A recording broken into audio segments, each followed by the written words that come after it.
Well, hello and welcome back to my book Nook. Thank you for coming back. For those of you who have been watching this series of me reading the author's cut from a book I wrote called Butternut to Bionic. It is a resource guide for hip replacement surgery.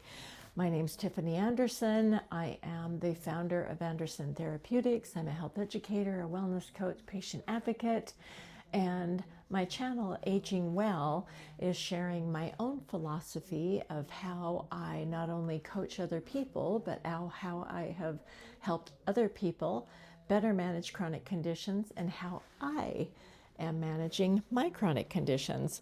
In the last video, we finished up at around page 34, and this is the segment of preparing for the surgery and facing joint replacement, in that you want to remain active.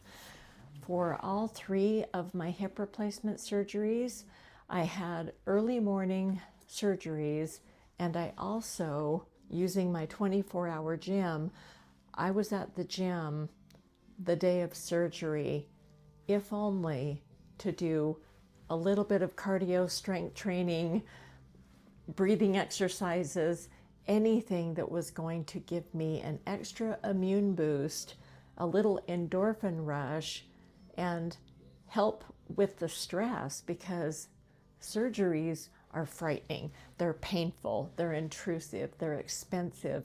There is the whole range of emotions that is involved when you are facing any type of surgery, and especially something as life-changing as joint replacement. And let me know in the comments, are you a caregiver?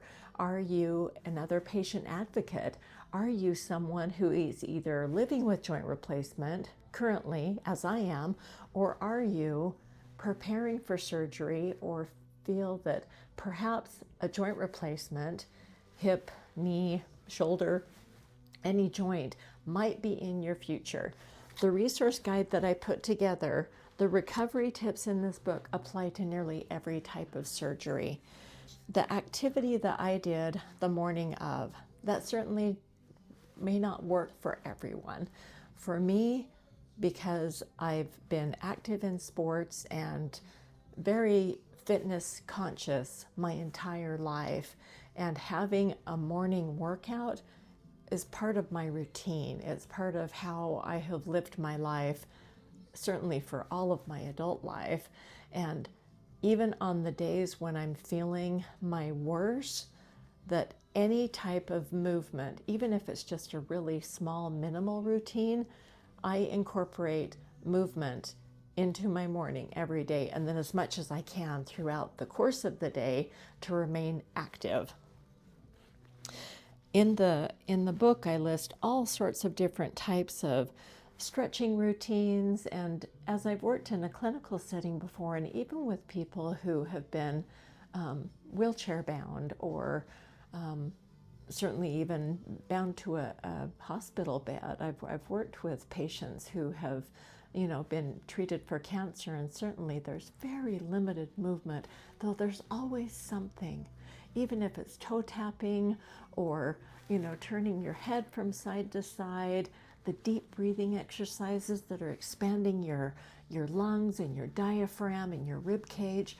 There's all sorts of movement that you can do that are still going to help with oxygenating your blood, with minimizing stress, and giving you a greater sense of control when it might feel really terrifying if other things are shutting down and you've got a lot of health problems or going into surgery. As much as you can boost your mood and actually raise yourself up to a better level, you have a better likelihood of succeeding and healing quicker during your recovery time.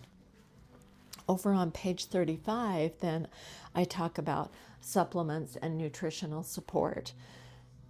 And the quote I put on here is from Hippocrates. And he said, "Let food be thy medicine, and medicine be thy food."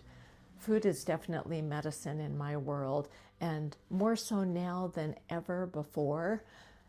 When I was a younger woman, I indulged, as many Americans do, in fast food and junk food and that type of thing, though always also monitored. And since I did play a lot of sports and I was very active, I knew your body tells you when you've put stuff in your body that isn't in your best interest.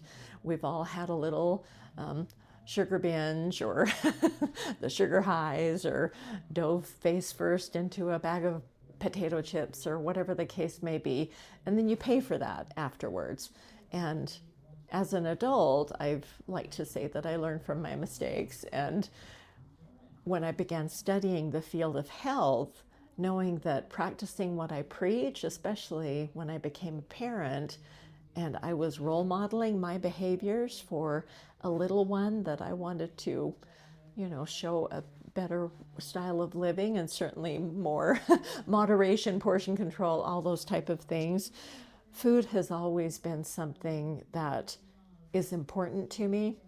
And I was lucky that I grew up with families who had farms or connection to farms. There were always big gardens, whether at home or grandparents. And so having access to a lot of fresh vegetables and fruit was readily available to me. So that always was something that was part of my meal plans from childhood forward.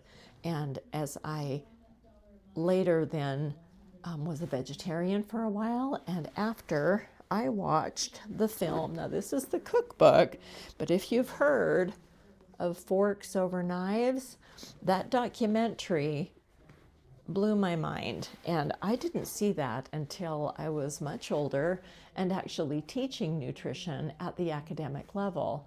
And the insights in that film and the introduction to Dr. John McDougall and the starch solution, which then I later, I purchased all of these books later because I began studying all of their approaches to nutrition and medicine.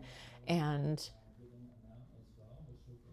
after I became really ill and then wound up with dual hip replacement, as life changes and illness does, it's often a wake-up call. And I became really ill in my mid-40s, and that certainly was a great surprise to my medical team and to me, and was a kick in the butt for me to up my game. And so when I adopted this, the meal plan outlined in the starch solution, which is a whole food, plant-based, oil-free diet, it literally saved my life, changed my life in ways I hadn't believed possible, because I had been so ill and been told that there's nothing we can do, unknown etiology. I was just given this song and dance routine and went on this medical mystery tour, that when I found a solution with the starch solution, I was sold. I incorporated Dr. McDougall's free 10-day plan, which is still on his website. In the description below, I will put a link to that website, and you could check it out for yourself. And I was actually nervous, and I've tried some wacky diets in my day. I've done some really stupid diets, especially when I was younger and a teenager or even a young woman, that were harmful and just dumb. And the free 10-day program, when I read through it, and I love to cook. I feel like I'm a very good cook. And when I was looking at the meal plans, and it almost seemed too simple to me to offer really sound health results. And it was counterintuitive to a lot of things that I had been taught and that I had been teaching, as far as how protein works and how fat works and all of the different components of nutrition. And I thought, well, okay, what the hell? It's only 10 days.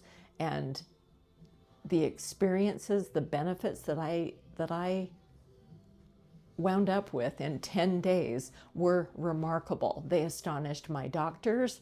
They as I said, blew my mind.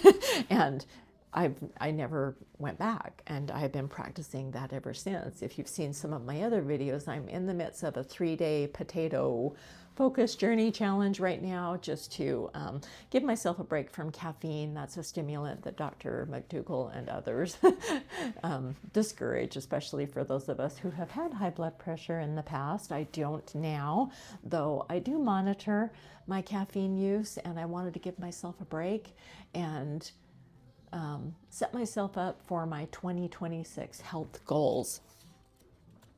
The segment in the book on supplements and nutritional support discusses a number of digestive health and inflammation fighting nutrients that I was guided through with not only my surgeon, my homeopath, a naturopath, my doctor, and a number of supplements that were actually suggested for pre and post surgery to help me prepare for the surgery and to help me recover.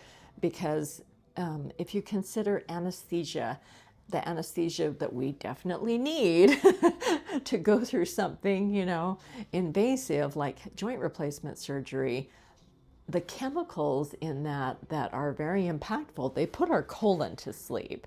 And so, as anyone who's been in the hospital knows, that one of the things, right after surgery that some people really struggle with, not only the anesthesia, but you're no doubt taking heavy duty painkillers, they really just dope up our colon. And so constipation is a problem. And getting that anesthesia out of your system, especially if you're continuing to take the pain medications, takes extra time. And that's where nutritional support can help to wake up your colon and clear your colon so you're feeling a lot better, and that heaviness, that slugginess, that dopey feeling goes away quicker. And I found that I needed a lot less pain medicine than even my surgeon or doctor expected, which was a plus. Further on into this chapter, then, there's home preparation tips for the week of surgery, and just the things that, a lot of people would think are common sense. Some of them were incredibly new to me because at the time I hadn't been in a hospital since I had had my son, and he's 38 years old. So I was very lucky in that I hadn't needed surgery, though I was a bit clueless going into the joint replacement surgery, not realizing, especially with how life-changing everything would be with my limitations, my new abilities, and how long it would take me to recover.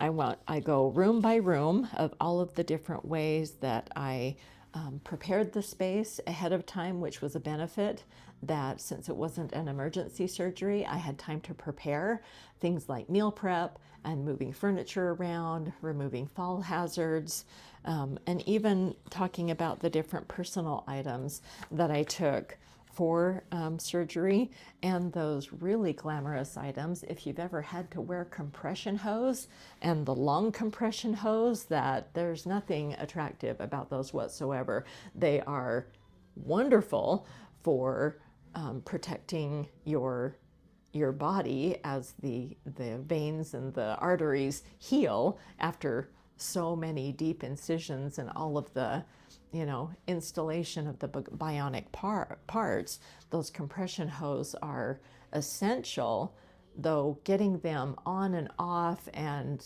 maneuvering your your world with lopsided hips and bizarre swelling and ice packs, and it was a whole new world.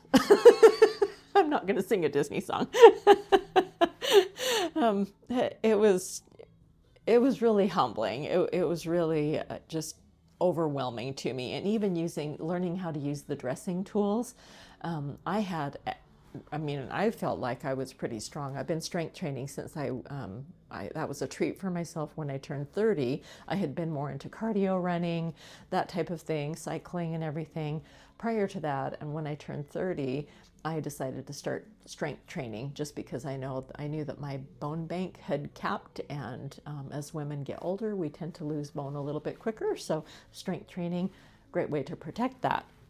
Even with my upper body strength, I could not get those compression hose on by myself. And I tried all the tricks, everything the physical therapists and the nurses tried to teach me to do. And thankfully I had people at home who were helping me at the time with those.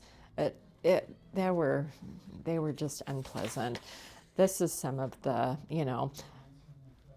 just those little grody details of the day-to-day and the necessary things that, as unpleasant as they are, it is so crucial to learn to do them well and to understand the importance of that. And I would say a lot of these tips are even more important for caregivers, because the people that I thought were ready to step up to the plate and help me during, especially the first 2 weeks when I was unable to drive, they bailed, and so I was left on my own for the most part, and then had a home health nurse come once in a while, to check blood pressure and help with the bandages and that type of thing. Though, unless you have really, really good support who you can count on, or you're going to a rehabilitation center, really go through all of the recovery aspects after surgery until you are at a time where you truly have your freedom and aren't at a really great risk for infection and dislocation. It's so important to be prepared for that, understand, and really take accountability for how good of a patient are you ready to be, because the better you are at that, then the quicker you're going to heal and get to the Yahoo recovery side of what you want, and not be on crutches or a cane, and ideally have your mobility back.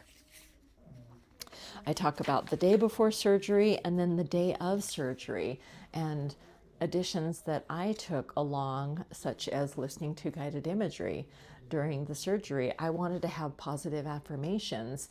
My surgeon and the anesthesiologist, they were on board with that. They supported me in that.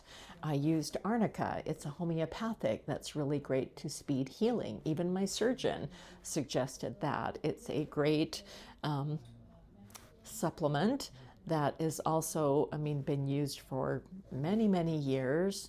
And I've shown this in other videos, so I won't go into detail on that. You can check it. It's ARNICA, arnica. It's amazing. And having a positive attitude. That's what I'll leave you with here, is your attitude and your belief in your ability to get well, and having a partnership with your healthcare providers, and having a positive relationship with them, and certainly an honest relationship where you can be very candid and then feel that you're seen and you're heard. I'm meeting more and more people now facing joint replacement that I hear that they rarely have ever even seen or spoken to their surgeon other than the day of surgery. And I know that every medical practice has a different protocol and a different way of doing things. I feel very lucky that my surgeon was very proactive, spent a lot of time with me, and also, he had an assistant, and I knew everyone on the team, even the nurses, and it was so wonderful. Even if it was for short periods of time, I always had my questions. We had very candid conversations, and having that sense of preparedness, and that we were handling this surgery that was going to change my life and that I was spending a lot of money on, even beyond insurance, that this was so important that I wanted to have that teamwork approach. And I feel that that was instrumental in in how well my surgery went on the left side. My left side was my first surgery. We're finishing up here on page 48. So again, it's butternut to bionic. That if you didn't see the very first video, I talk about why the title came about, the whole butternut thing, why I called this book what I did, and who I am. You can go to my website, andersontherapeutics.com. I launched that the same year that I published this book, and all of the resources at my website are free, and they are designed for mature adults who are managing chronic conditions. And all of those resources are there for you to look at. I also have a new ebook coming out. It's called 3 Key Concepts for Improved Health. That goes live on December 4th. There's also a sneak peek of that on my website, and you can look at the introduction of those 3 key concepts, and they are my foundation of how I manage my health. They are my traditions, they're my rituals, and how I practice wellness in my life. And the guidebook that I put together is a customizable guide that you could incorporate along with your life and take on a challenge to go on this journey to improved health with me. Thanks for watching. Give this a like if it was useful, and subscribe, and check back again for another chapter, and check out my other videos. Have a good day.